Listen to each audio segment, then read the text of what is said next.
All right, good morning. It's just me today. Just me. Of course, it's never really just me, is it? So how we doing this morning, Brushfire family? Good to see you, good to see you. Looks like I've got Brett, I've got Krista, and I've got James and Steve. And Alex Bleepin' Jones. Good morning, sunshine. All right. So, yeah. Before we get into the, I got a couple things I want to touch real quick. Before we get into the event this morning. And hey, since Cameron's not here, we go until I'm done. But frankly, it's been an early morning and it's going to be a long day, so you've probably got till about the bottom of this cup of coffee. Anywho, so first thing I want to hit. Last night I went live for a couple of minutes from my new camera. Hey, Mom and Dad are both watching. Good morning, Ma. Good morning, Your Majesty. So last night I went live for a couple of minutes from the local GOP meeting. And so we were supposed to have one of our state senators there last night, and I get it. Their legislative stuff, he had to back out and cancel. Apparently, he actually canceled the day before, so it wasn't like he called at the last minute and canceled on us. Just nobody bothered to tell me and Alex McDonald that he had canceled on us, and so we got this. I'm not going to say his name, but we got this representative from the state GOP came down to talk to us, and I had my camera set up to do the live stream, and so for one, this is a brand new camera that I just got yesterday, and I got it specifically for doing event coverage like this. So this was going to be the first time using the new camera to do that, and I actually had to spend a couple of hours yesterday with the new camera getting the thing working, only to get shut down. And so, as I'm sure you can imagine, I was a little miffed about that. But basically, what he had said is that he's not authorized to give statements to the press on behalf of the party. And he wanted to talk to the assembled group about some things that shouldn't be discussed with the general public. It's party business type of stuff. Nothing nefarious, and frankly, the whole conversation was pretty boring. We talked about some of the voter law stuff that's going on right now, which Cameron and I will be digging into in more detail in the shows next week. But he did not have good answers for significant questions. Like, without saying that voter fraud was sufficient to overturn the results of the election, an incontrovertible statement is that there was voter fraud which occurred. And so one of the things that I tried to take him to task on, and this is the thing that I think we need to be taking all of our Republican and conservative representatives and anybody involved in conservatism generally, especially if you're talking about an elected official,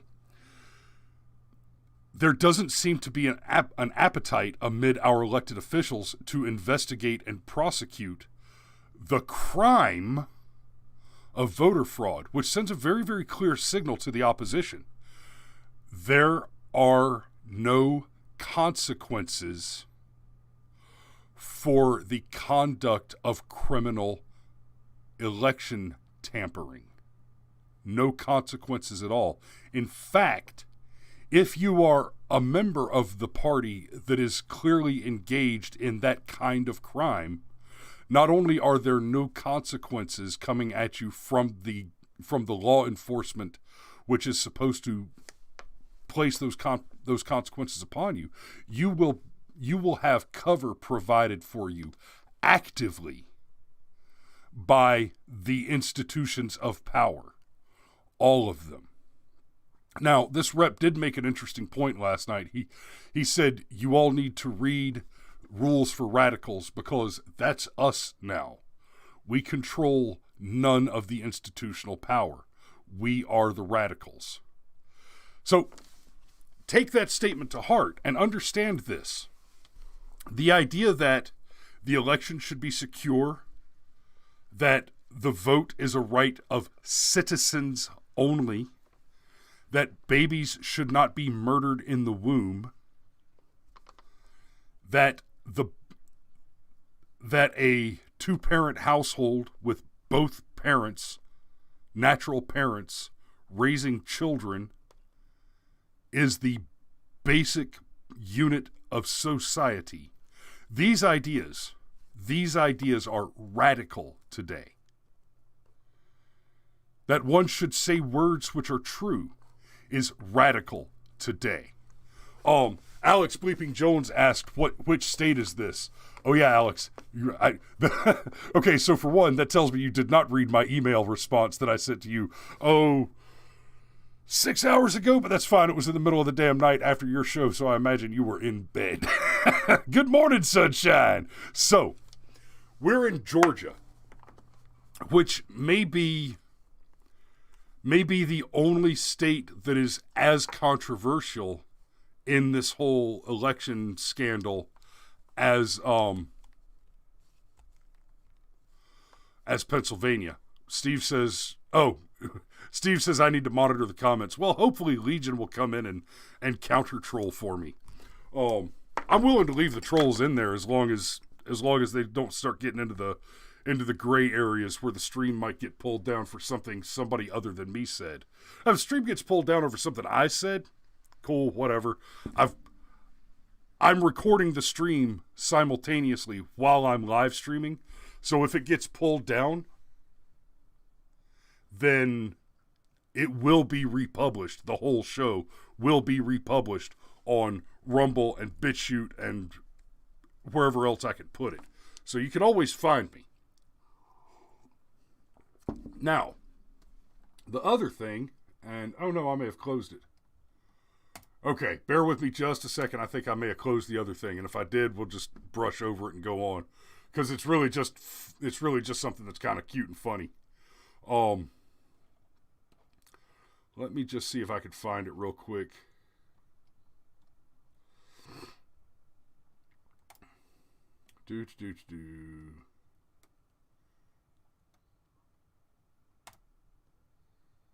Yahtzee! I found it.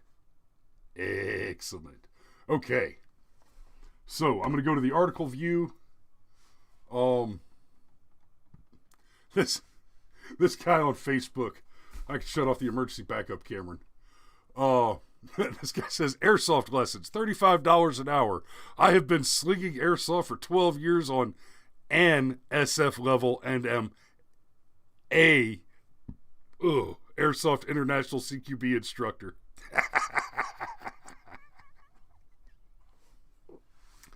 $35 an hour to train you for airsoft lessons. This was shared to me. This came to me from a Facebook veterans group I follow. And let me move it over so you can see the comments. I'm gonna read just a few of these comments with you guys. Damn it.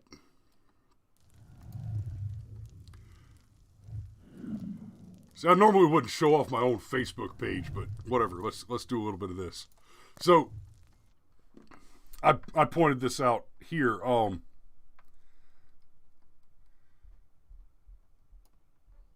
There.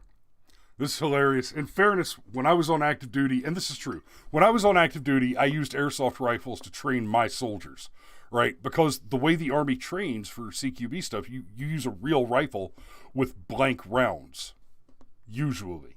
And the problem with that is when you put blank rounds in a real rifle, what you have is a very pretty but essentially glorified cap gun. You put a bunch of grown men out in a CQB arena with cap guns to do training, and pretty quickly you start having the arguments, hey, I shot you first. Nuh-uh, I shot you first. Because all you've got is the noise. You add a little plastic projectile to that leaves a big painful welt, and you've just solved that problem. And that's that. This guy says real men use paintball or sim rounds. That's cute. But as you can imagine, this guy's being just lambasted over this. So I got a real chuckle out of that. I'll see if I can't repost this into the Brushfire fan club page. So let's dig in, and just quick recap on the rules. To the greatest extent possible, I have not read these comments yet. Reset the counter. And I know. I got to get in the habit of setting up the counter and resetting the counter before I start the show. I forget. It's just one more thing in the litany of tasks to be performed to go live. So let's see what we got. Stand your ground law may apply to Daphne domestic shooting. And this was published yesterday. Writer James Gordon. Daphne, Alabama. A man is dead following a shooting in Daphne. Police say,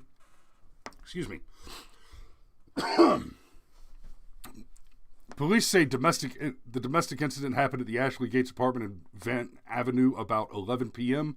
Wednesday night. Police say it's a case of a new boyfriend shooting and killing the ex-husband, and it appears to be a stand your ground case.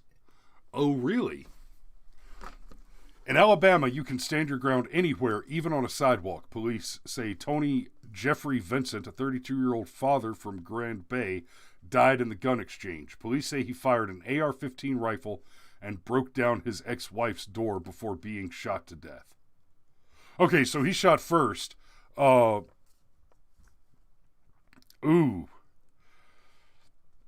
I gotta give this one a DRT, because that is a DRT.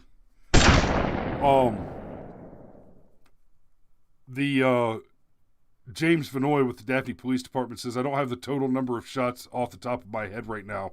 Somewhere around 15 total shots. So damn.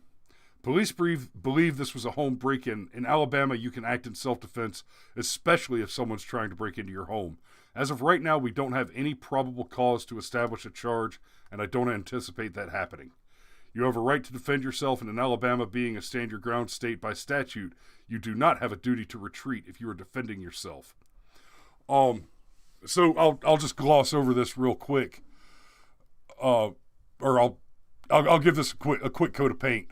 We've talked about stand your ground law in great detail on this channel many times in the past, and stand your ground is one of those what I like to think of or like to call an augmentatory law.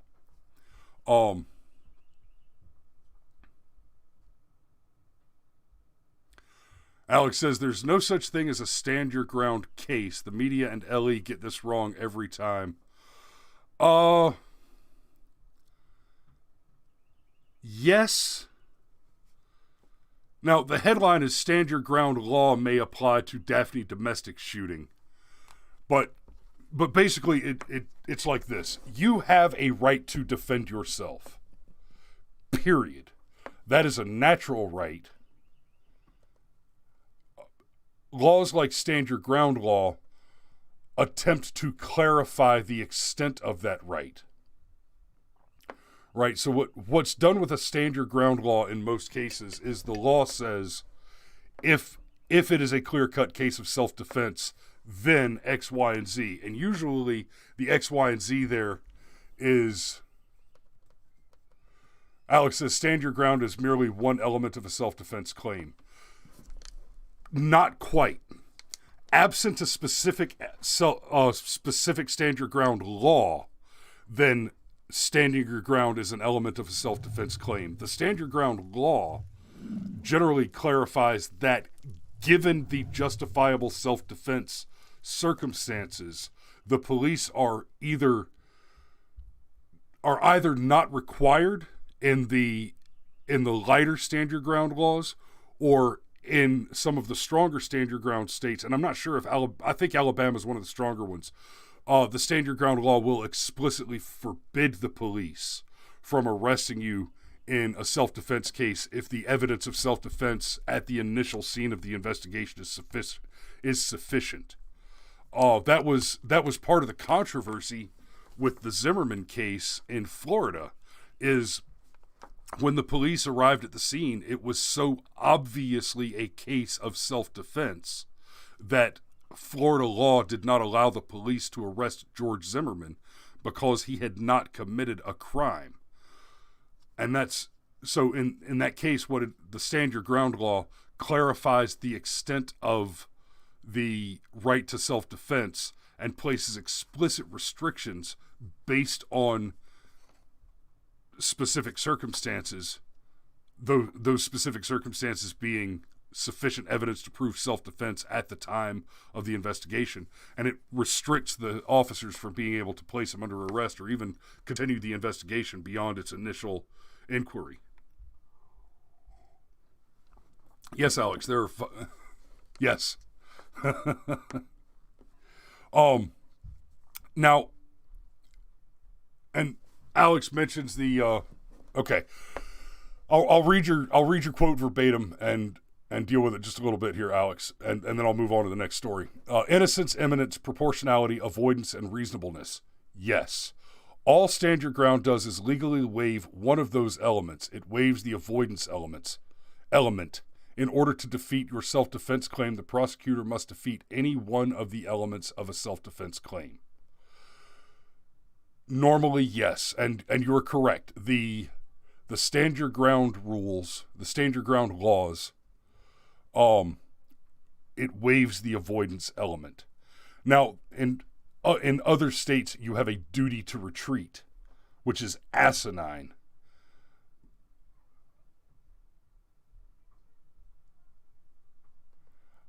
Okay, a little confused. Alex, you said Stand Your Ground simply illuminated the avoidance element. I believe you mean eliminated, but that might just be your accent. So, yes. I don't think we actually disagree on this, but I want to make sure that your comments aren't escaping the conversation because they're pertinent and valuable. By the way, I did not get a chance to catch your show yet. I want to go back and watch that after I get off this show to see if you said anything about the GOP meeting last night. Because I don't know about you, but I was a little disappointed in the things I heard. So, next story. Also, how you doing, brother? How you doing? Westminster police investigating after homeowner kills alleged intruder. Okay, Alex, I'll go check for that email in just a little while. You have a good one, brother, and I will see you probably Monday morning and Monday night. So, well, before Alex takes off entirely, let me just go ahead and throw this out there. Monday, I'm going to be doing a show with Alex Bleeping Jones. That's going to be at 11 p.m. Central Time, which means midnight our time. And that will be a live stream on... Damn it, Alex, remind me the name of your channel. I subbed Based Prism. So go check out Based Prism, and you'll catch me and Cameron on there doing a live stream with Alex Bleeping Jones, Monday evening. So that should be fun. I don't know how long he's gonna have me pulled in for there. The last time I went on somebody else's show, it was DJ Scotty Spence, and I was there for 3 damn hours. But it was hilarious. So, Westminster police investigating after homeowner kills alleged intruder. Uh-oh. Smells like a DRT. Smells like a DRT. Westminster, Colorado. Detectives in Westminster are investigating after a homeowner allegedly shot and killed a man he said was an intruder inside his home.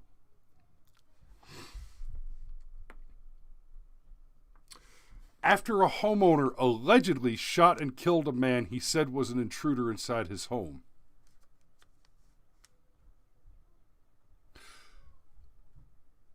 Okay. It's his home. He's the homeowner. And the next sentence, the homeowner later told police he knew the individual and shot him after a confrontation.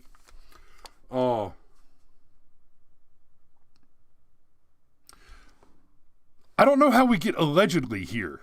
I mean, if the shooter says he shot him, that the homeowner shot him. That's what it says here. I don't know how allegedly crept in there. But Around 9 a.m. on Monday, a homeowner in the 13500 block of Raritan Way called 911 to report he had shot an intruder inside his home. The homeowner fired one round, striking an adult male who was transported to a local hospital and died of his injuries. Oh, DOT. Dead over there. Didn't finish him at the location, but that's okay. It's okay. Try harder next time, sweetheart. Police are not looking for any other suspects and do not believe any of the surrounding homes or neighbors were at risk. Okay, so we call that one a DOT and move on, because it doesn't seem that there's much investigation going on as to what the confrontation entailed. So Summit County Sheriff, Green homeowner shoots intruder after man tries to enter his residence. City of Green, Ohio, a homeowner shot a man who had returned to his property and tried to enter his residence after trying to steal an ATV earlier that day. Okay, do they have keys? Or can you just walk over and hop on somebody's ATV and drive off? Or is that a model by model thing? I actually don't know. Like when the National Guard rolls into town and everybody gets nervous about all those big heavy trucks. I happen to know I could go drive off in one of those Humvees. Deuces. According to the police, the homeowner confronted a man he encountered trying to steal an ATV from his property. The man threatened the homeowner before fleeing. A short time later, police say the man returned to the property and tried to enter the residence. According to the release, the homeowner confronted the man, retrieved a firearm, and warned the man verbally. He also told the man he called the sheriff's office and the deputies were on their way. Authorities say the man approached the homeowner and the homeowner shot him in the leg. Don't shoot people in the leg.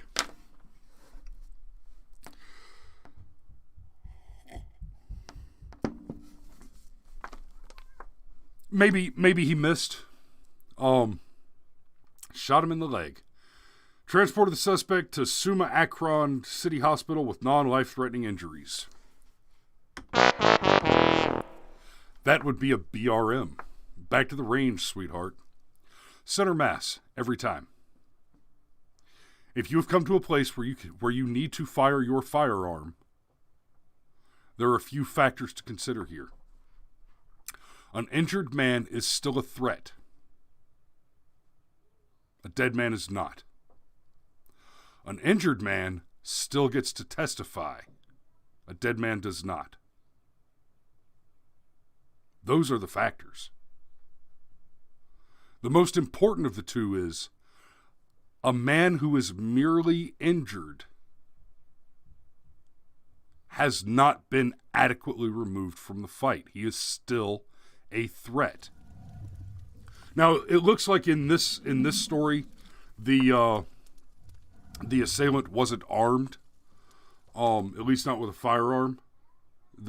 And the homeowner was armed with a firearm, as he should be. So maybe a little bit less of a threat, but make no mistake.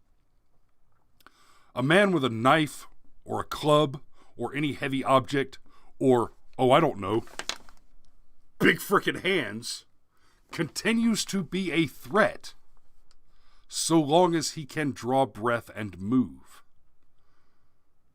Right? I don't say don't shoot him in the leg lightly. But until you have eliminated the threat, you haven't. That threat continues to be a serious consideration until he is no longer a threat. Center mass, every time. So, damn, we're already at 30 minutes. Well, 28. Well, no, I would not like to purchase a subscription to whoever the hell you are.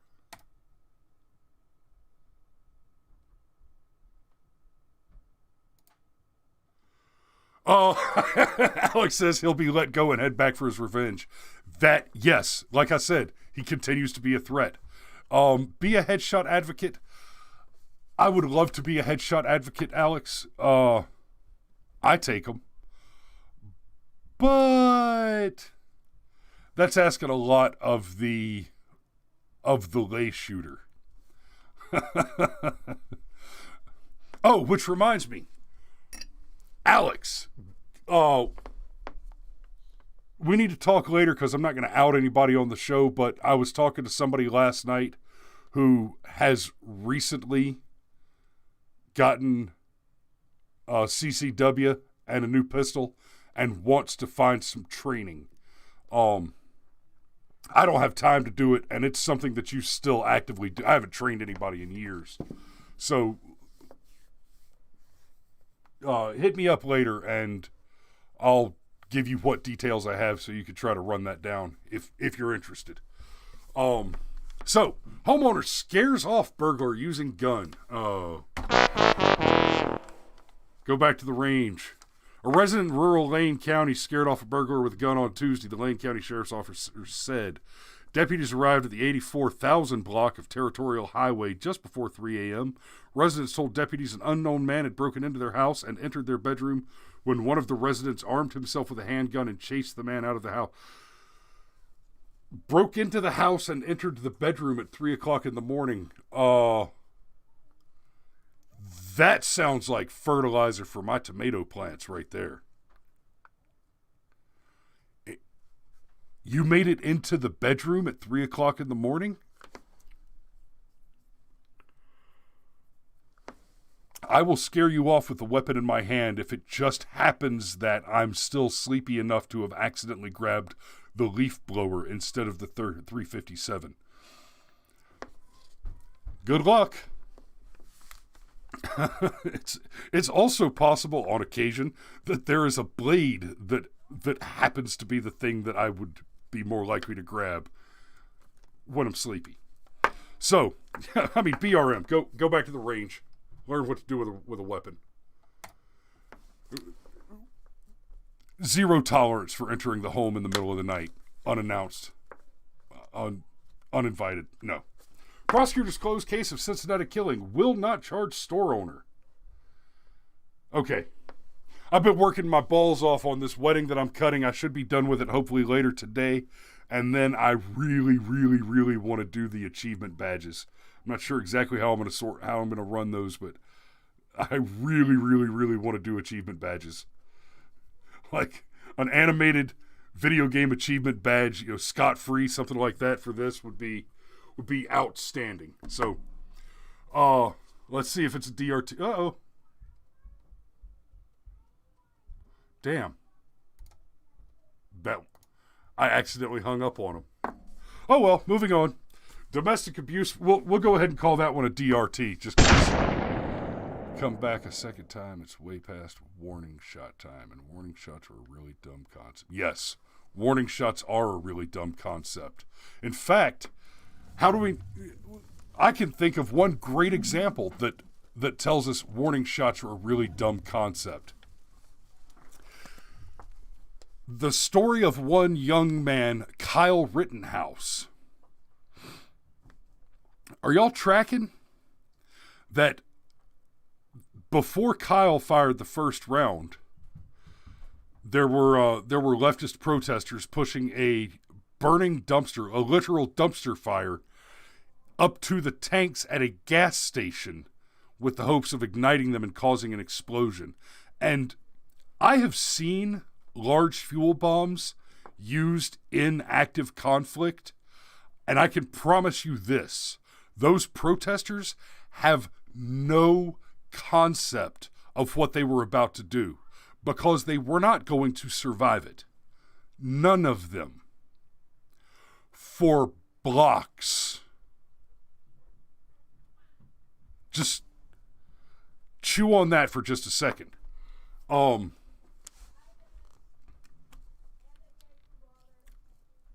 And before Kyle fired a shot, there was somebody else there with his girlfriend who drew his weapon and fired shots into the air, which you could hear clearly on several of the video clips that catch Kyle Rittenhouse on film shooting the first shots that are talked about in the narrative.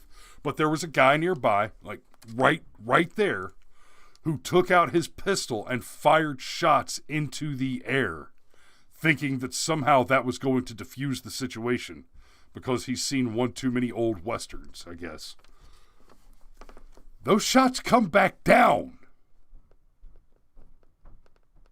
And, surprise, surprise, they put a guy who's already carrying a weapon, they put him in vigilance mode. Where now, oh, wait a minute. I just used a fire extinguisher to put out this literal dumpster fire and saved a shitload of lives. And now somebody's firing a weapon. And the chances that they're firing at me are not small. There's a good argument to be made that the two men that Rittenhouse had to shoot and kill in self-defense that night, and the third that was injured when he attempted to take Rittenhouse's weapon out of his hands by force, there's a good argument to be made that those lives are on the head of the man that fired the warning shot in a much more substantial way than they are Rittenhouse's responsibility. I mean, Rittenhouse was clearly acting in self-defense. But that self-defense was initiated by someone firing warning shots. So I hope I've adequately beat that particular horse. Let's do a couple more. Domestic abuse victim shoots aggressor after long pattern of abuse, Acadia sheriff says. I like where this is going. A domestic abuse victim shot a Crowley man in self-defense after months of abuse, said Acadia Parish. Oh, I'm sorry, it's a parish. That means it's pronounced Acadia. Said Acadia Parish Sheriff K.P. Gibson.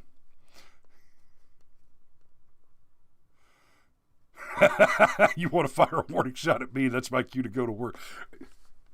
Okay, I've told this story on air before, Alex. I don't know if you've heard me tell this one, and I'll shorten it a bit. The first time I ever got in a gunfight, before it happens to you, before you find yourself in an actual survival situation, in an actual gunfight, you do not know. And I used to tell my soldiers this. You do not know what kind of man you are. You don't know if when that shot is fired at you, if you're going to be the guy who jerks a smoke wagon and goes to work, or if you're going to be the guy that falls down in the fetal position. And you like to think you'll be the former, but there's a chance you'll be the latter.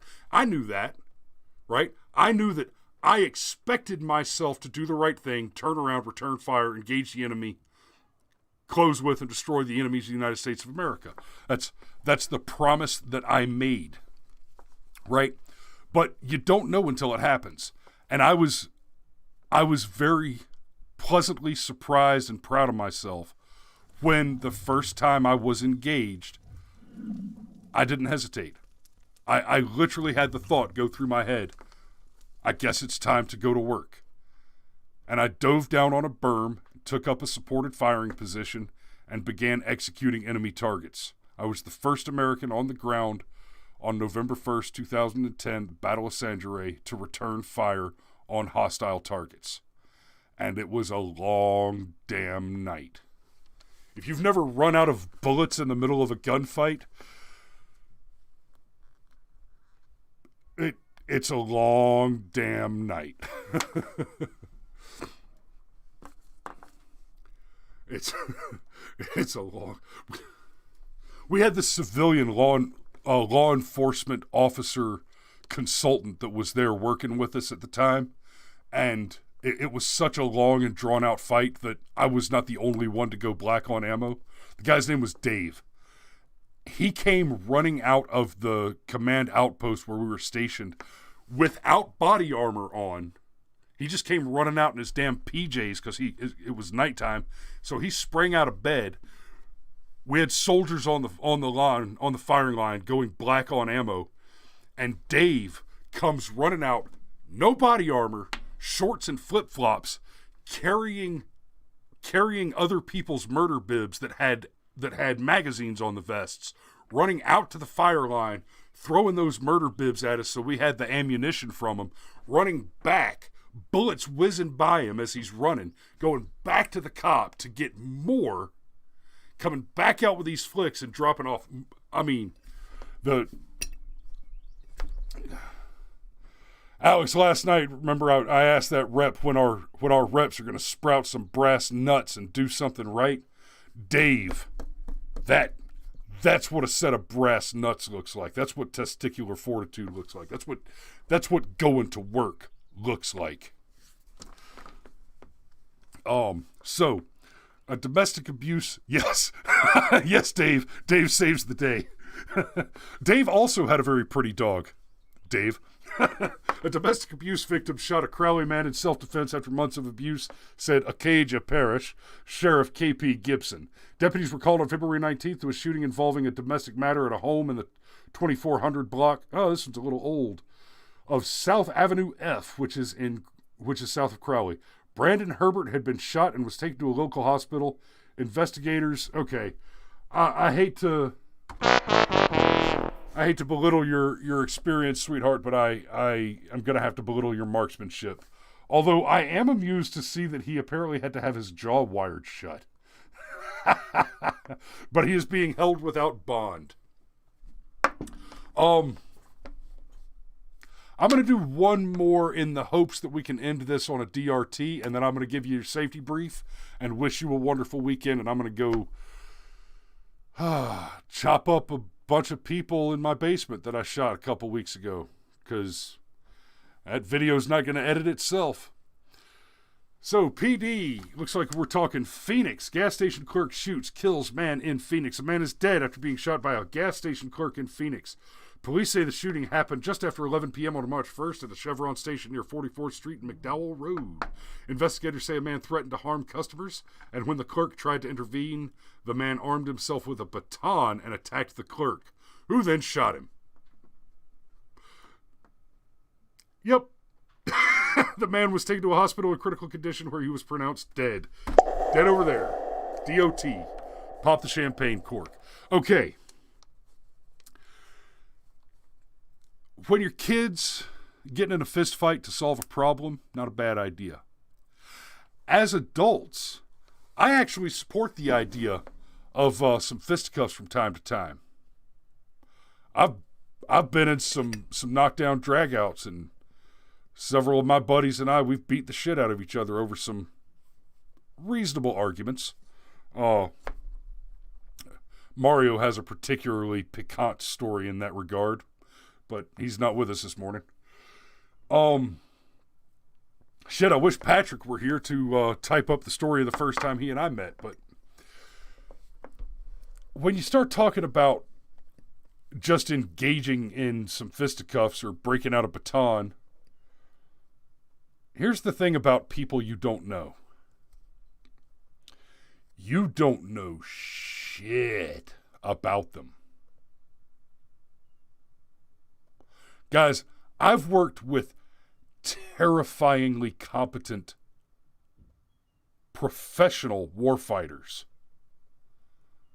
who were 5 feet tall and skinny. And please believe, you don't want a piece of that. Now, size matters. Right? Guys, I'm talking about, we go to roll in a ring, 350 pounds of Lowry is going to be more than they can deal with, even with good technique, in almost all circumstances. But that doesn't mean I walk away with both my Ears, right? You don't know shit. And we're Phoenix, Arizona. Pretty high probability that the other guy is armed. This is America. Pretty high probability that the other guy might be armed. Legitimately armed. And ready to jerk that smoke wagon and go to work. So, you don't know what you don't know. It's not just wrong to initiate violence. It's damn dangerous. So, that's the show for today. Thanks for watching. It is Friday. That means we're going into the weekend. Y'all be safe out there. Don't drive drunk. Don't fry bacon naked. Sex, drugs, rock and roll, farm animals, firearms, and videotape. No two at the same time, and hug your mamas. Be safe.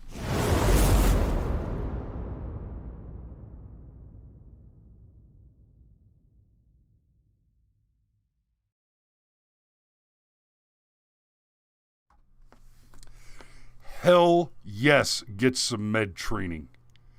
Hell yes. You know, Alex, that might be us. Yeah, I know the show's over, whatever. Hi. Alex, that might be something you and I should get together and do, maybe even with Scotty Spence and them, because they could be our trainees, and we could do some videos, med training, survival training, firearms, you know, care and maintenance, engagement, all that kind of stuff. That'd be a lot of fun. We should talk about that sometime. Steve Rodemeyer would be a good one for that too. All right. And this time I really am leaving. Bye.